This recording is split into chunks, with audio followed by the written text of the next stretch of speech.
আমি দেখেছি অসংখ্য ওয়াহাবি সুন্নি হয়েছেন। যেমন আমি নিজেই বাস্তব প্রমাণ। আমি কওমি ছিলাম, ওয়াহাবি ছিলাম, সেখান থেকে আমি সুন্নিয়তে এসেছি, সুন্নি হয়েছি। আপনারা ওনাকে একটা প্রশ্ন করবেন, যেটা আমাদের মুফতি আলাউদ্দিন জিহাদি হুজুর তিনি গতকালকেও বলেছেন যে মোতালেব হোসেন সালেহী 19টি বাহাস করেছেন। কোথায় কোথায় করেছেন? ডকুমেন্ট আকারে, লিখিত কোনো। নবীর শান নিয়েই তো যত ঝামেলা। কওমিরা 5 ওয়াক্ত নামাজ পড়ে, সুন্নিরা কি 6 ওয়াক্ত নামাজ পড়ে? সুন্দর একটা সাবজেক্ট, এত সুন্দর একটা নবীর সাবজেক্ট দিত, এই সাবজেক্টটাও তার পছন্দ না। কত বড় খবিস! আমি বলবো তিনি খবিস। শুধু খবিস না, তিনি খবিসে আজম। খবিসে আবার খতিবে আজম না, খবিসে।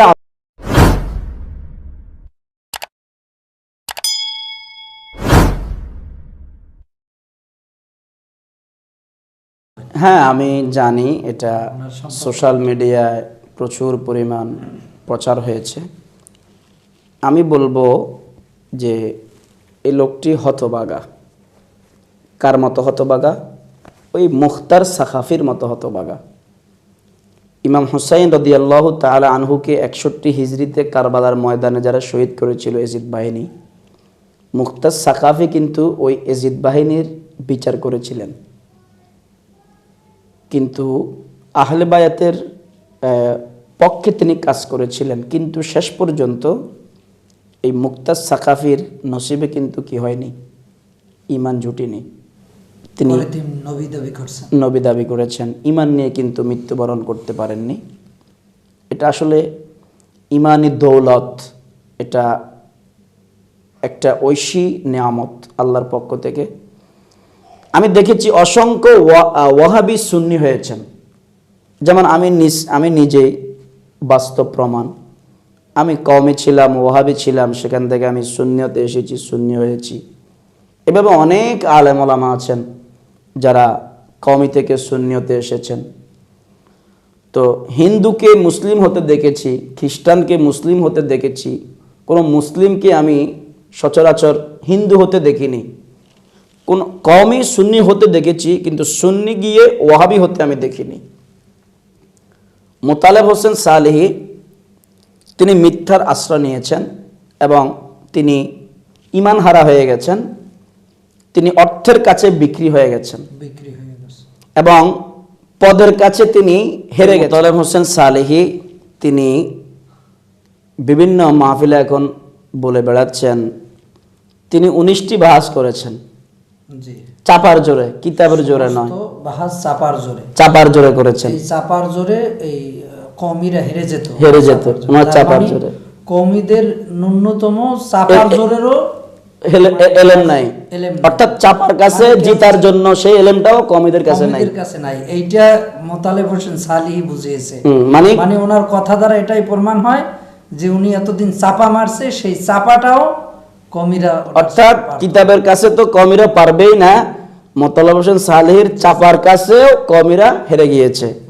অর্থাৎ এটা প্রমাণিত হয় যে ওনার কথার দ্বারা সুন্নিদের চাপার কাছেও বাতিলরা টিকে না। উনি এটা বুঝাইতে চেয়েছেন। মূলত মোতালেব হোসেন সালেহী এই লোকটা আগে থেকেই ছিল গোলাপি সুন্নি, মিঠা সুন্নি আর কি, মিঠা সুন্নি। যেদিকে ওই বৃষ্টি আসে ওইদিকে ছাতাটা ধরে, যেদিকে রোদ আসে ওইদিকেই উনি ঘুরে যায়, এরকম প্রকৃতির মানুষ ছিলেন। তো তিনি সোনাকান্দার দরবারে মুহাদ্দিস ছিলেন। তো আমি যতটুকু জানি, বিশ্বস্ত সূত্রে আমি জেনেছি যে সোনাকান্দার দরবারে ভাইস প্রিন্সিপালের পদ খালি হয়েছে। তো নিয়ম অনুযায়ী তিনি আপনার এখন চাইলে কিন্তু ওই ভাইস প্রিন্সিপালের পদে তিনি বসতে পারেন। তো সোনাকান্দার দরবারে যিনি পীর সাহেব হুজুর, তিনি তো তার সম্পর্কে জানেন। তিনি বলেছেন সার্কুলার অনুযায়ী, সরকারি নিয়ম অনুযায়ী আপনার এটা কারিকুলাম বা এটার সিস্টেম ওইভাবে হবে, এটা তো আমি চাইলে আপনাকে কিছু করতে পারবো না। তো তিনি হুজুরকে পেশা দিয়েছিলেন যে আপনি প্রতিষ্ঠানের প্রধান, দরবারের প্রধান, আপনি চাইলে হবে। হুজুর তো মূল ঘটনা জানেন যে এই লোকটা কতক্ষণ সুন্নি কতক্ষণ ওয়াহাবি, এ লোকটা সুন্নিয়তে থাকা অবস্থায় গা ঢাকা দিয়েছিলেন। আমি তখন থেকে জেনেছি, বুঝেছি এই লোকটা ওয়াহাবি, সুন্নি না। কারণ সে বলেছে সকল ঈদের সেরা ঈদ। এই কথাটা ফালতু কথা, ফাও কথা। এটাও আগেও বলেছে। জি, এই কমি থেকে সুন্নি থেকে কমিতে যাওয়ার 1 বছর আগের কথা বলছি। উনি তো গোলাপি সুন্নি, তো গোলাপি সুন্নিদেরকে তো আমরা সুন্নি বলি না, কিন্তু মানুষ এখন বলে বেড়াচ্ছে যে সুন্নি থেকে ওয়াহাবি হয়েছে। ওয়াহাবি হচ্ছে। আসলে তিনি মূলত একটা কায়দা আছে যে কুল্লু শাইইন ইয়ারজিউ ইলা আসলিহি। আর একটা কথা তিনি বলেছেন যে আমাদের সুন্নি অবস্থায় থাকা, ওই গোলাপি সুন্নি থাকা অবস্থায় ওনারে পাবলিক সবসময় মিলাদ কিয়ামের সাবজেক্ট দেয়। উনি বলে আমি একজন মুফাসসির মানুষ, আমার মিলাদ কিয়াম দেয়। তাই আমি এই 20 বছর ধরে মিলাদ কিয়ামই করতেছি, অন্য কোনো খেদমত আমি আমার দ্বারা এই সুন্নিয়তের। আমি বলবো এই লোকটা ঈমান হারা, এই লোকটা বেঈমান হয়ে গেছে।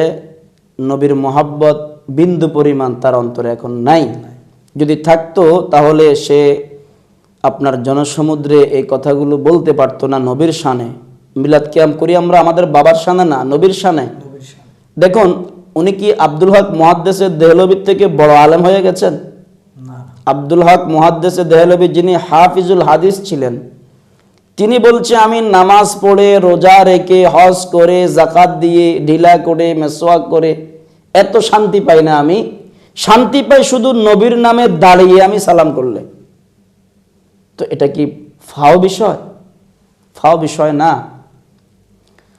ইমাম শের বাংলা আজিজুল হক আল কাদরি আলাইহির রহমা, ওনার মাজার শরীফের নিচে কিন্তু মাথার উপর পর্যন্ত করা হয়েছে, এতটুকু গর্ত করে করা হয়েছে। তো এক মুরিদ ওনাকে প্রশ্ন করেছিলেন যে হে ইমাম শেরে বাংলা, আপনার মাজার শরীফের ভিতরে আপনার মাথার উপর পর্যন্ত গর্ত করে, অর্থাৎ মাজার করে, কবর করে আপনাকে দাফন করতে বলেছেন, এটার কারণটা কি?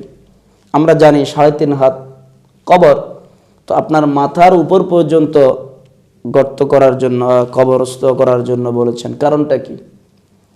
বলে হ্যাঁ আমার ভক্তরা শোনো, সারাটা জীবন আমি ইমাম শেরে বাংলা নবীকে দাঁড়িয়ে দাঁড়িয়ে সালাম দিয়েছি। তো আমার তো আকীদা আছে যে আমি যখন কবরে যাব, মুনকার নাকির আমাকে 3টি প্রশ্ন করবে, মা রব্বুকা ওয়া মা দীনুকা মা কুনতা তাকুলু ফি হাযার রাজুল আল্লাযী বুইসা ফীকুম। ইনি কে? ইনি সম্পর্কে মা কুনতা তাকুলু, তুমি দুনিয়ায় কি বলতে?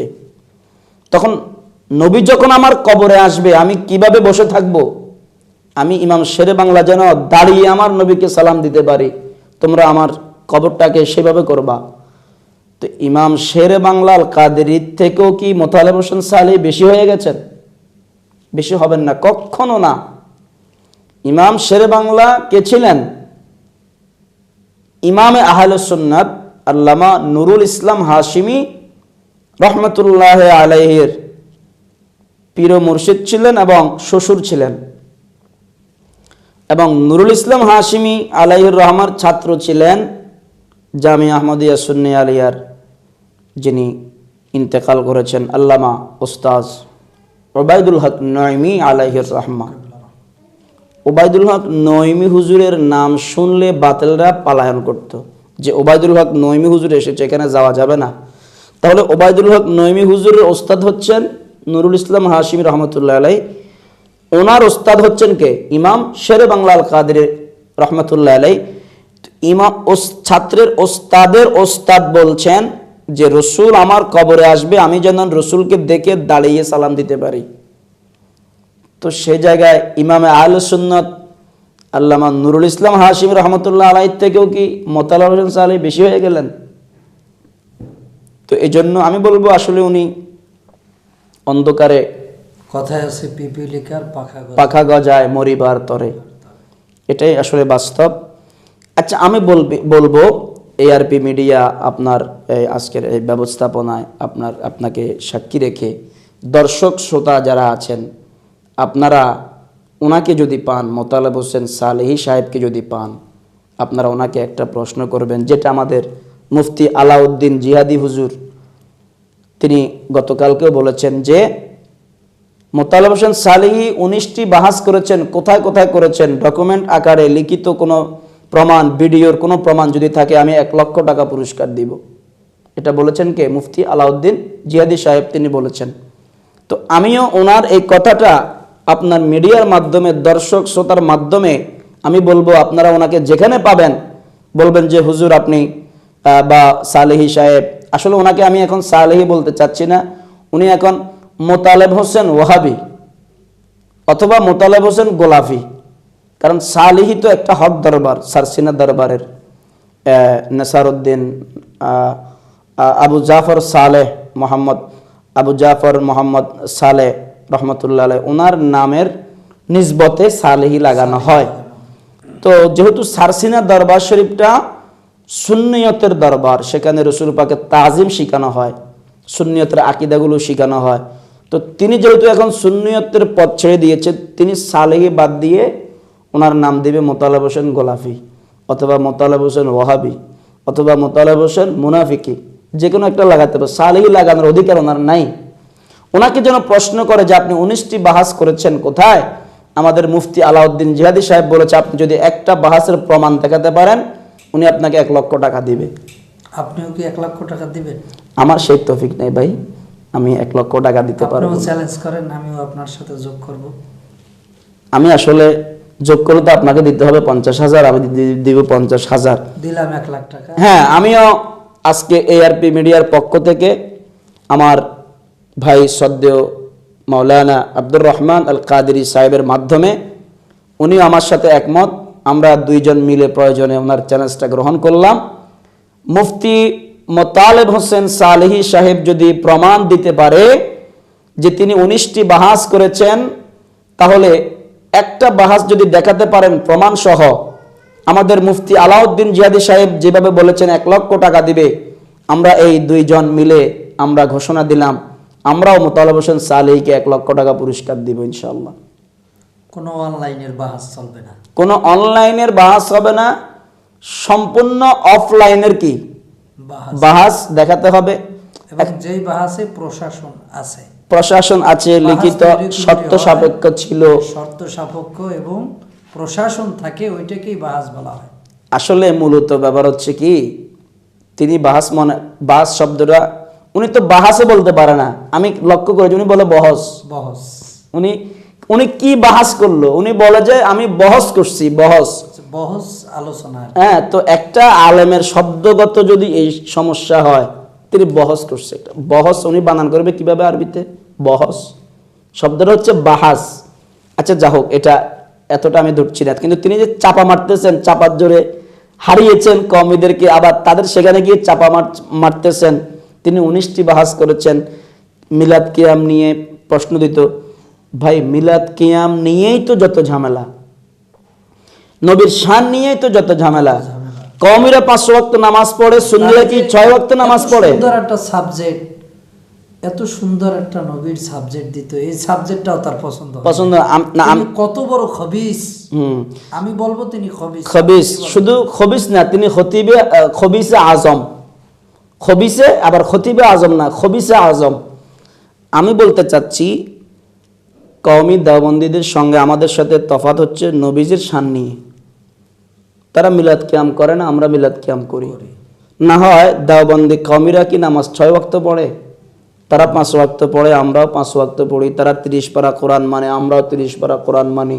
তারা এক কাবা মানে, আমরাও এক কাবা মানি। সব কিছু মৌলিকভাবে ঠিক আছে, যে রসুলের শানের ব্যাপারে যে জিনিসগুলো আছে সেগুলোকে তারা অবজ্ঞা করে, মানতে চায় না। আর যদি নবীজির মোহাব্বত অন্তরে না থাকে, নবীজি বলেছেন আলা লা ঈমান লিমান লা মুহাব্বাত আলা। মিলাদ আপনি কখন দাঁড়িয়ে পড়বেন? নবীজির মোহাব্বত থাকলেই তো। তো আপনি যদি না দাঁড়ান, বোঝা যায় আপনার অন্তরে নবীজির মোহাব্বত নাই। তবে হ্যাঁ, কেউ যদি মিলাদ কিয়াম না করে আমরা তাদেরকে কাফের বলি না। তিনি এই একটা মিথ্যাচার করেছেন। মোতালেব হোসেন সালেহি তিনি কওমিদের সাথে যুক্ত হয়ে তিনি তাদের মঞ্চে দাঁড়িয়ে বলেছেন যে সুন্নিরা নাকি যারা মিলাদ কিয়াম করে না তাদেরকে কাফের বলে। আমি আরো 1 লক্ষ টাকার পুরস্কার ঘোষণা দিচ্ছি, চ্যালেঞ্জ করছি, মুফতি মোতালেব হোসেন সালেহি যদি প্রমাণ করতে পারে সুন্নি অঙ্গনের কোনো একজন আলেম একেবারে উপরের স্তর থেকে নিচু, আপনার শেখর থেকে শিখরে কোনো আলেম বলেছে যে মিলাদ কিয়াম না পড়লে সে কাফের, যদি তিনি দেখাতে পারেন ওয়াল্লাহে আমি ওনাকে 1 লক্ষ টাকা দিব, পারবে না, উনি দেখাতে পারবে না। কোন সুন্নি আলেম অতিরঞ্জিত কথা বলে না। বলে না, যা কোরআন হাদিসে আছে তাই বলে।